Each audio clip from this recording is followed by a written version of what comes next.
Bueno, vamos a platicar sobre los datos que hemos venido viendo de la tercera ola del coronavirus, 2 días seguidos con más de 20,000 nuevos contagios, también 3 días seguidos con más de 600 fallecimientos.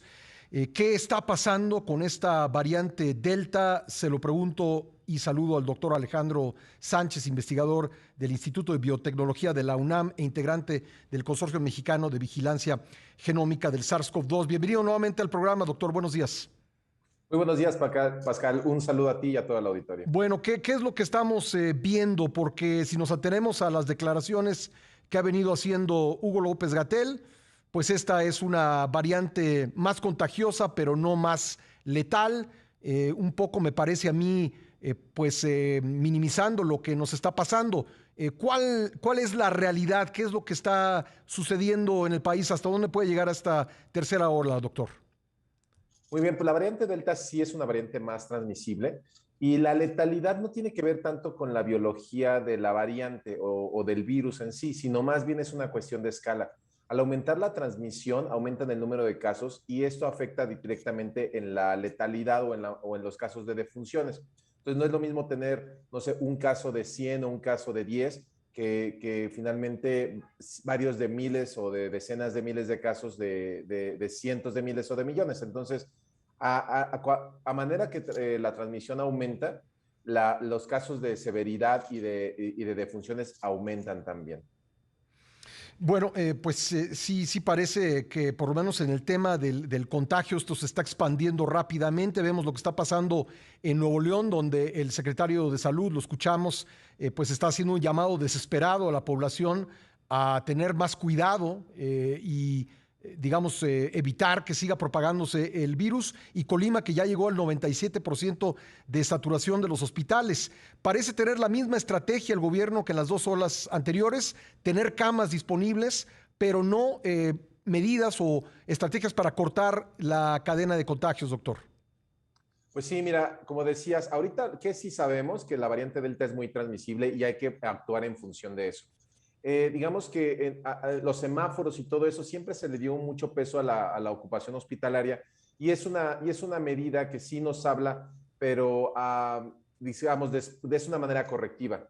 Ya impones las restricciones una vez que ya tienes la saturación del sistema de salud y no es preventiva, a pesar de que en este nuevo semáforo ya se incluyen parámetros epidemiológicos como el número de reproducción básica del virus. Esto es saber el virus, una persona que está infectada con el virus, a cuántas más puede infectar.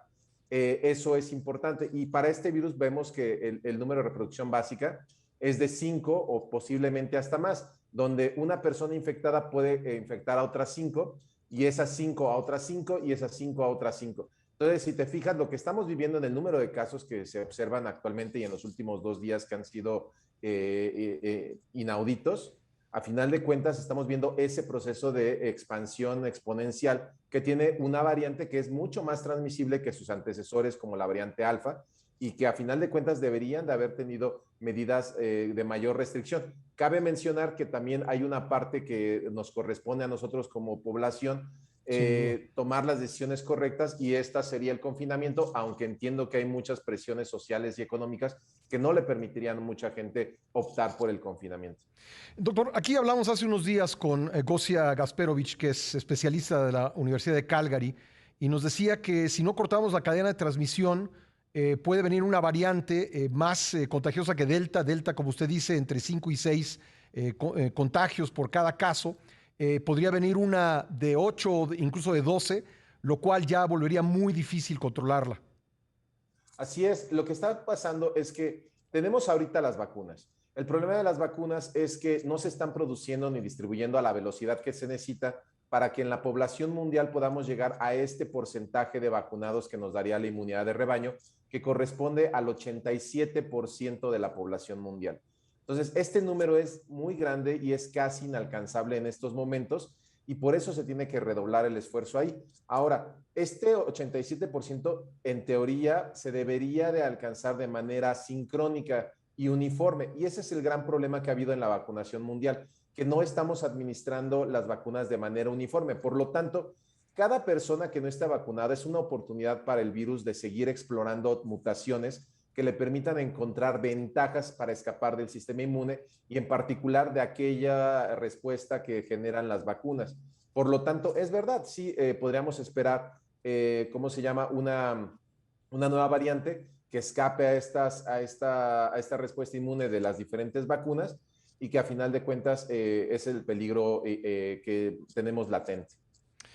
Doctor, voy a tener que hacer una pausa en unos momentos. Me gustaría que se quedara con nosotros si tiene oportunidad, porque creo que también es relevante hablar sobre el regreso a clases que está programado para el próximo 30 de agosto. Dice el presidente que el regreso a clases va porque va y dice el subsecretario Hugo López-Gatell que incluso en semáforo rojo se va a dar prioridad al retorno a las aulas, al retorno presencial a la escuela.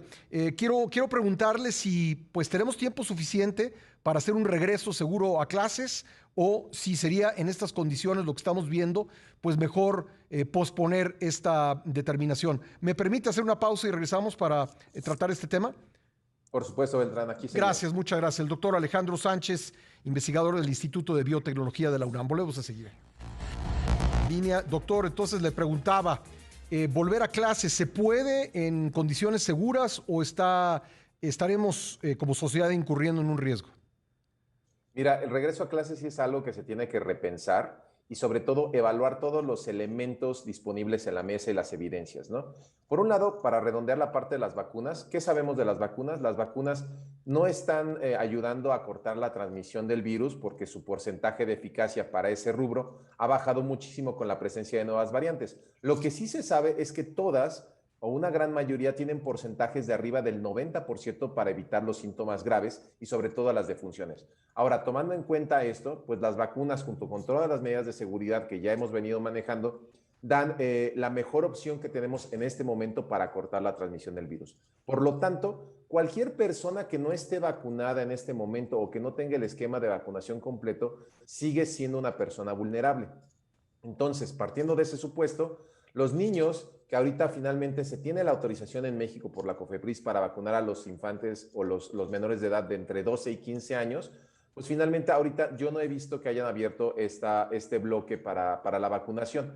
Por otro lado, la compañía Pfizer ya dijo que tendría una vacuna lista para finales de este año o principios del siguiente que se pueda administrar en infantes de entre 6 meses de edad y hasta 12 años. Entonces, ahorita, si queremos hacer un regreso a clases, son muchísimas las medidas que tendríamos que imponer para que se pudiera dar segura y muchas de ellas no se pueden controlar. O sea, simplemente, aunque sabemos que el mayor riesgo está en los espacios cerrados, mal ventilados y muy concurridos, pues finalmente la mayoría posiblemente de los salones de clases tengan estas características.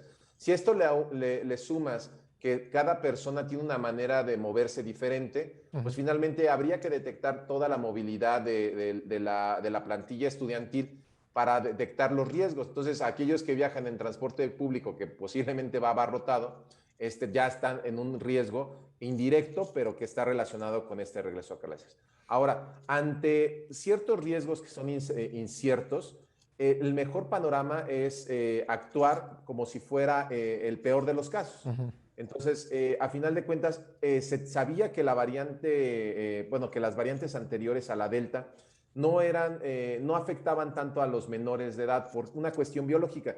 Las personas jóvenes tienen menos receptores de la angiotensina 2, menos receptores AC2, y entonces esto eran menos puertas para que entrara el virus. Ahora con esta variante que es muy eficaz para infectar, aunque todavía faltan las evidencias científicas y las pruebas de laboratorio para determinar su virulencia y su efectividad e infectividad, pues a final de cuentas hay que actuar como en el peor panorama posible, donde suponemos que esta variante puede infectar más fácilmente incluso a los infantes y al no estar vacunados. Esto en conjunto con regresar a clases prácticamente va a coincidir con el pico máximo de esta pandemia o de esta tercera ola. Sería posiblemente muchos de estos elementos serían necesarios reevaluarlos y dar un paso atrás no significa un error, sino al contrario, un acierto. Bueno, doctor, entonces repensar el tema del regreso a clases. ¿Qué opina usted de la tercera dosis? Ya varios países han dicho que a su población más vulnerable le van a poner una tercera dosis. La OMS pues les ha pedido esperar a que un mayor porcentaje de la población mundial haya recibido la primera dosis. ¿Qué opinión tiene usted al respecto? Es como te decía hace rato, necesitamos alcanzar el 87% de la población vacunada y el problema es de logística y de producción. Entonces, hay países como Inglaterra, Israel y otros, Estados Unidos posiblemente, que ya están por arriba del 60 o 65%, pero hay otros países que ni siquiera llegan al 10%, o me parece que en el caso de México, con esquema completo, estamos cerca del 20 o más menos.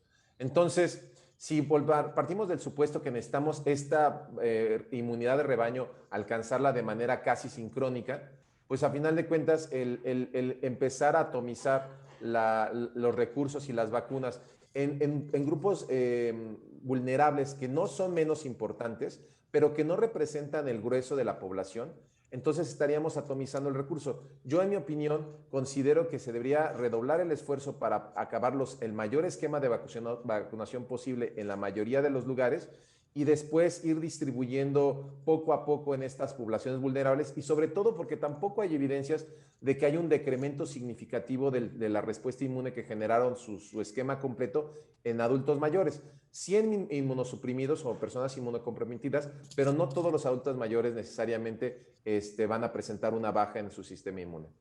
Por último, doctor, México es uno de los 8 países del mundo que no pone ninguna restricción a los viajeros internacionales, no les pide prueba PCR ni de antígeno, no les pide que demuestren haber sido vacunados. Esto probablemente, si hubiese sido distinto, nos habría evitado que pues llegara como llegó la variante Delta. Pero a esas alturas, ¿qué hacemos? ¿Sigue teniendo sentido ahora que la variante Delta pues es ya más del 80% de los nuevos casos? ¿Sigue teniendo sentido pues que pongamos restricciones a los viajeros internacionales? Pues mira, las restricciones no estarían de más. Sin embargo, entiendo que o sea, el no haber puesto un cerco sanitario y restricciones obedece a presiones económicas, sobre todo considerando que el turismo en México es uno de lo que más contribuye al Producto Interno Bruto del país. Ahora, finalmente, pensando desde el punto de vista de la salud, sí sería prudente tener cercos sanitarios y extender la vigilancia epidemiológica y genómica, que es lo que nosotros estamos haciendo para la detección de la entrada de variantes. De hecho, en un estudio retrospectivo muy al principio de la pandemia el año pasado, fue cuando publicamos y determinamos que había habido 2 entradas del virus en el país, cuando solamente había 55 casos. Pudimos determinar que la entrada fue de Europa y también fue de Estados Unidos. Estos dos frentes se conjuntaron y pues finalmente así empezó la pandemia en México. Ahorita, por ejemplo, no tenemos idea ni siquiera, por ejemplo, de cómo están entrando tanto en fronteras desde el punto de vista aéreas y terrestres, cómo es la migración y esto cómo está afectando ¿cómo se llama? A la infección dentro del país. Entonces, definitivamente un cerco sanitario, ya sea de vigilancia o restrictivo, sería una medida muy, muy prudente. Me queda un minuto, doctor, pero quiero preguntarle, porque es su campo de especialidad, ¿qué porcentaje de los nuevos casos al día de hoy, que se sepa, por la vigilancia genómica, es Delta?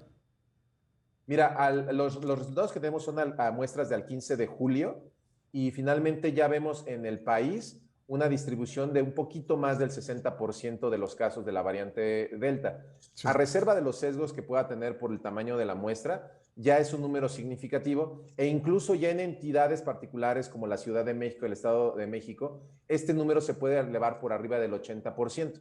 Entonces, definitivamente ya la variante Delta está alcanzando niveles muy significativos donde ya, como pasó en la India, en Indonesia, en el Reino Unido, desplaza las otras variantes y finalmente va a ser la variante predominante en el país por un largo tiempo. Pues doctor, un gusto conversar con ustedes. Muchas gracias por tomar la llamada. Pascal, muchísimas gracias y fue un gusto estar contigo y con tu auditorio. Gracias, doctor. El doctor Alejandro Sánchez, investigador del Instituto de Biotecnología de la UNAM. Vamos a un corte, regresamos enseguida. Esta es la primera emisión de Imagen, información sólida siempre.